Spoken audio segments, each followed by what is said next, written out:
নমস্কার, কেমন আছেন সবাই? আমি অপর্ণা শেষ থেকে শুরুতে সবাইকে স্বাগত জানাই। সকালেই বেরিয়ে পড়েছি মেলার উদ্দেশ্যে।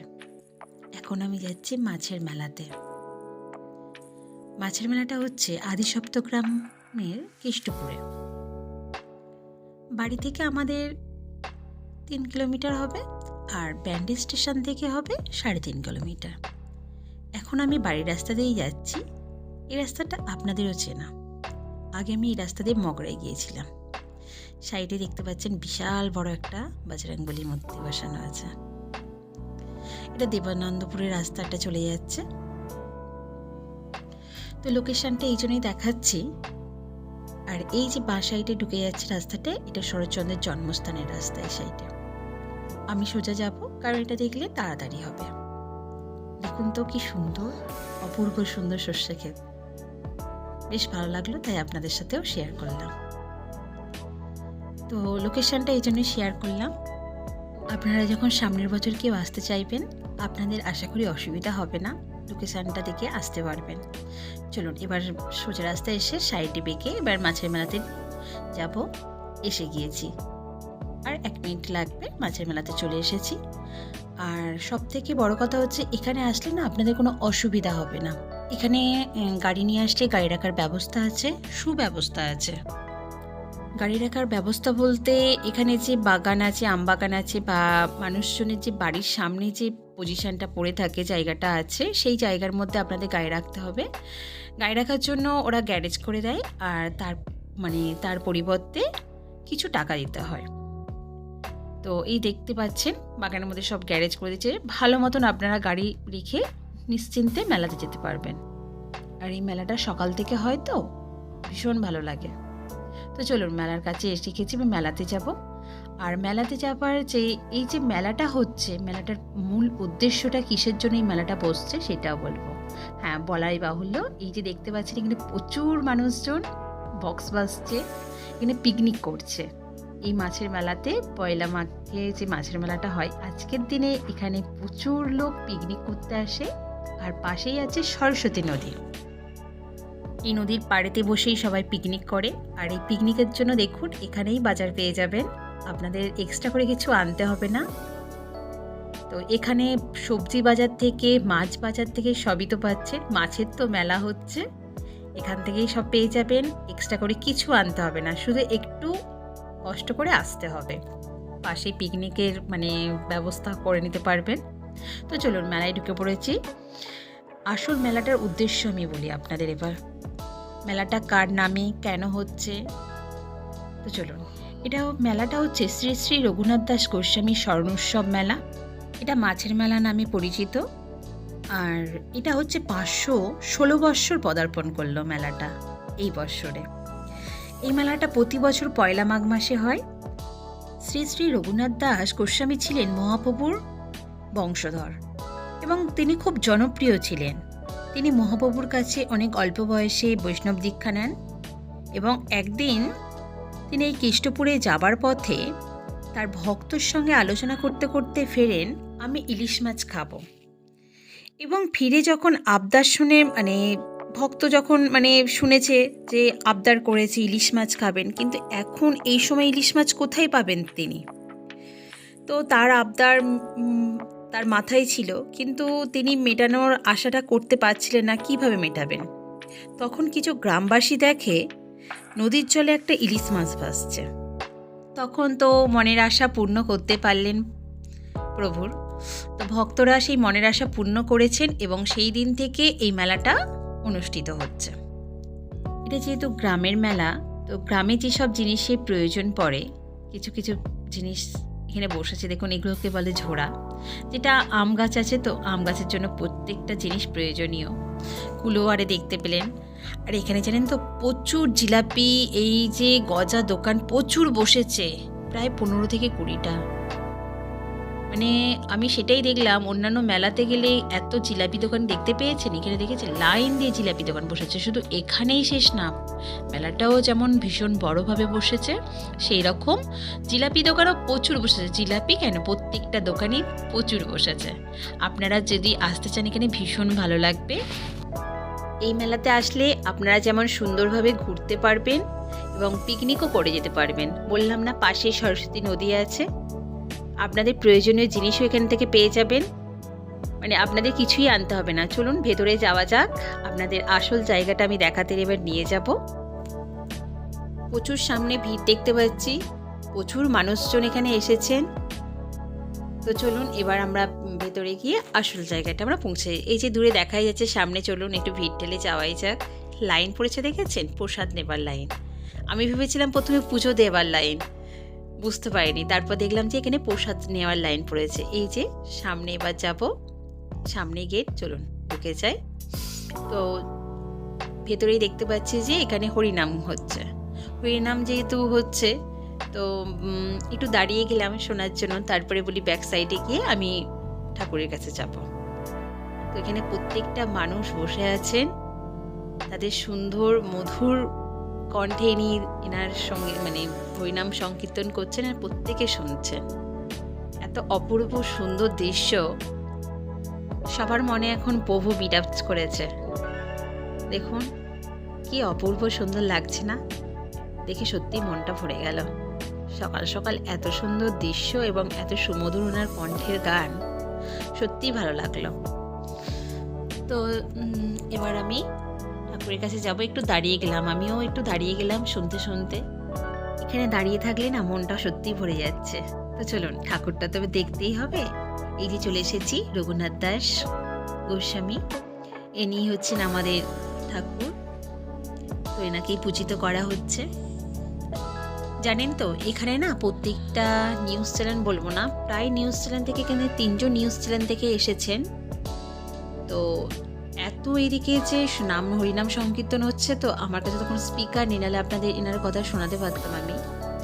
ইনি এনার কথাগুলো বলছেন যে কিভাবে এটা হয়েছে। আপনাদের যে গল্পটা আমি বললাম, আমি তো জাস্ট সংক্ষেপে বলেছি, ইনি আরও বিস্তারিত করে আলোচনা করছেন এনাদের কাছে। এখানে না প্রায় নিউজ চ্যানেল থেকে দেখতে পাচ্ছি এখন ভিড় আছে, নিউজ চ্যানেলের প্রতিনিধিরা তাদের নিউজে দেখাবেন বলে এসে দাঁড়িয়ে সব মানে লাইন দিয়ে দাঁড়িয়ে আছেন এক একজন করে। তো তার মাঝখানে আমি তো দেখতে পাচ্ছি যে আমি এনার কাছে যে বিস্তারিত আলোচনাগুলো আপনাদের কাছে তুলে ধরতে পারলাম না, কারণ সেই মানে সুবিধাটা আমার কাছে এখন নেই। কারণ এগুলো রেকর্ড করতে গেলে যে রেকর্ডের প্রয়োজনীয় জিনিসগুলো থাকে সেগুলো আমার কাছে এখন নেই। তো ভবিষ্যতে যদি পারি তো অবশ্যই দেখাবো। পাশেই রাধাকৃষ্ণের মন্দির আছে, তো সেখানে আসলাম। তো চলুন এবার আমরা মেলাটা ঘুরে দেখি আস্তে আস্তে।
মাছগুলো দেখতে পাচ্ছেন কত বড় বড় সাইজের মাছ।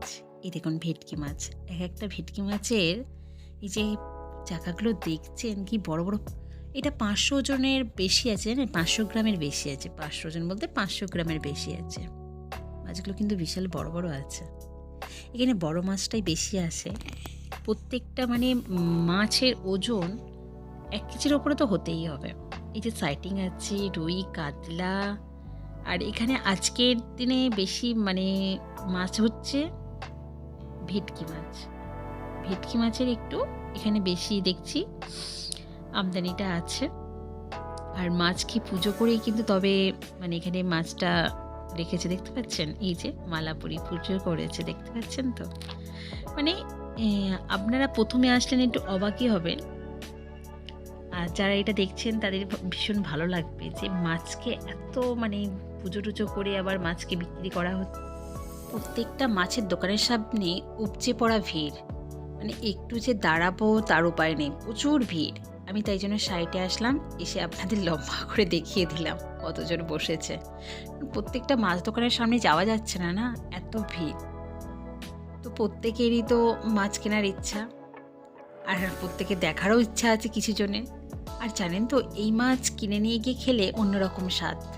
এটা আপনারাও ভাবছেন যে বাবা মাছের স্বাদ তো মাছের মতনই হয়, না সেটা না। এখানকার মাছের স্বাদ পুরো অন্যরকম।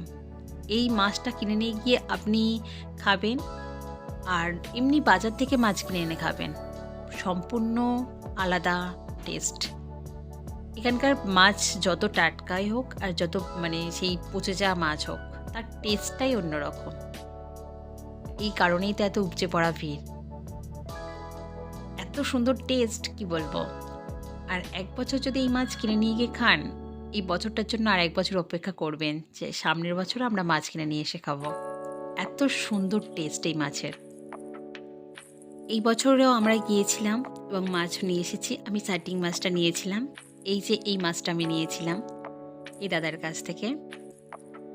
আর সাইটিং মাছটা আমার যেহেতু মেয়েরা ভালোবাসে, সেই জন্য সাইটিংটা নিয়েছিলাম। এত সুন্দর মানে মাছের টেস্ট তো আমি নিজে বললাম, কারণ আমি নিজে প্রত্যেক বছর খাই, তো সেই কারণেই আপনাদের বললাম, দারুণ টেস্ট। এই যে বড় মাছটা দেখছেন রাখা আছে, এই মাছটা পিকনিকে যাবে। এক ভদ্রলোক পিকনিকের জন্য মাছটা নিয়েছেন, তো আমি যে মাছটা নিয়েছিলাম সেটা আগে কেটে দিচ্ছে দাদা। তো চলুন উনি মাছটা কাটুক, আমরাও দেখতে থাকি।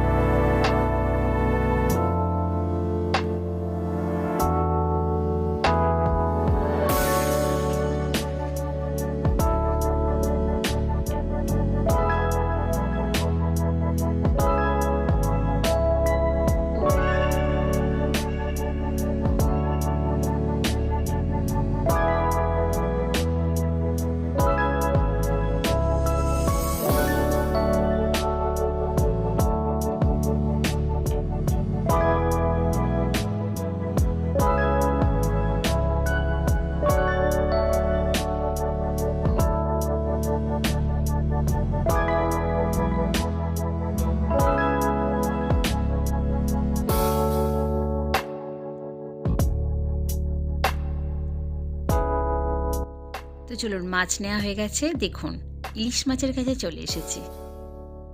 এই ইলিশ মাছগুলো বলছে 1200 টাকা কেজি। তো এইটা তো ইলিশ মাছই খেয়েছিলেন ঠাকুর, তো ইলিশ মাছ তো থাকবেই। এই দেখুন এদিকটা আছে একটু বড় বড় ভেটকি মাছ আছে। আর দেখুন সব থেকে আকর্ষণীয় হচ্ছে 60 কেজি ওজনের একটা শঙ্কর মাছ। তারপরে আছে এদিকে সমুদ্র কাঁকড়া, চিংড়ি মাছ, কি নেই বলুন না। মাছের মেলাতে সমস্ত কিছু মাছও আছে, পোকাও আছে, কাঁকড়াও আছে, সব কিছু আছে। তো ইলিশ মাছটা যেহেতু এই মাছের মানে এই মেলার বিখ্যাত মাছ, তো ইলিশ মাছটা তো থাকবেই, সাথে চিংড়ি, সাথে বাজারও আছে। এই যে বলেছিলাম না প্রথমেই, এখান থেকে বাজার করে আপনি মানে পিকনিক করবেন পাশে, কোনো অসুবিধা নেই। এখানে কিছুই আনতে হবে না আপনাকে, ব্যাগ কিনবেন, বাজার করবেন, তারপরে পিকনিক করতে চলে যাবেন। এমনকি বাসনও আছে এখানে, যা যা সরঞ্জাম লাগবে সব কিছুই এখানে থাকে এই মেলাতে। তো চলুন এবার মেলাটা একটু ঘুরে দেখি আবার। আর দেখুন এখানে মাছের চপও পাওয়া যাচ্ছে। এখানে মাছ ভাজা, মাছের চপ সব কিছু বিক্রি হচ্ছে, কি নেই বলুন না। ফুচকার দোকান বসেছে জানেন কটা এখানে? 20 থেকে 22টা হবে। যেমন জিলাপির দোকান বসেছে 15টার মতো, আর ফুচকারও দোকান বসেছে প্রচুর। কি নেই মেলাতে বলুন? সবই আছে। তো মেলাতে ঘুরতে ঘুরতে মনে হলো আমাদের একটু জিলাপি নিতে হবে। একটু আমি জিলাপি আর একটু গজা নিয়ে নেব। 2 মেয়েকে তো রেখে দিয়ে এসেছি, 2 মেয়েকে নিয়ে আসেনি। আমি আর আমার হাজব্যান্ড এসেছি। সকালবেলা একটু ঠান্ডা ছিল তো, আর বড় মেয়ে তো স্কুলে গিয়েছে, ওকে স্কুলে দিয়েই তারপরে আমরা বেরিয়েছি। আর ছোট মেয়েকে বাড়িতে রেখে দিয়ে এসেছি। এই দেখুন কি সুন্দর সুন্দর এখানে না ফুলের ঝুড়ি বিক্রি হয়েছে জানেন তো। তো আমি কাকুটাকে বললাম যে কত করে নেবেন, বললো এই 50 টাকা 60 টাকা করে আছে। আমি ঠিক আছে পরে আসছি। এই দেখুন কত সুন্দর সুন্দর ফুলের ঝুড়িগুলো, বেশ ভালো লাগছে না? তো যাবার পথে নিয়ে যাব। বললো ঠিক আছে আসুন। তো মাছ নেওয়া হয়ে গেছে যেহেতু, একটু ঘুরে ভেতরটা থেকে আসি। ঝুড়িগুলোরও দাম করলাম, প্রত্যেকটা আলাদা আলাদা এক একটা দাম আছে। কি ভালো লাগছে না দেখতে? আর এই দেখুন পিকনিক, দেখুন সরস্বতী নদীর ধার আছে ওই সাইডে, যে সরস্বতী নদী বেরিয়ে যাচ্ছে, আর তার পাশেই সব পিকনিক করতে বসেছে। দারুণ মজা, নদীর ধারে সব পিকনিক করছে। বাজার তো এখানেই পেয়ে গিয়েছে। এই শীতকালে চড়ুইভাতি করতে কার না ভালো লাগে বলুন? তো চলুন আবার মেলাটাই যাওয়া যাক। আর একদিকে চলে এসেছি, এদিকে প্রচুর দোকান বসেছে দেখছি আরো। মানে মেলাটা ঘুরতে ঘুরতে প্রায় ঘন্টা হয়ে গেল, ঘন্টাখানেক হয়েই গেল। এদিক ওদিক সেদিক তো যেতেই আছি। তো খাবার দোকান তো প্রচুর বসেছে, সাজগোজের দোকান প্রচুর বসেছে, সবই বসেছে, কোনটা নেই? তো যাই হোক চলুন আপনাদের একটু ঘুরে দেখিয়ে দিই।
তো চলুন এবার মেলা থেকে বেরোনো যাক। প্রচুর দোকান, প্রচুর দোকান, দোকান দেখে আর শেষ করা যাবে না।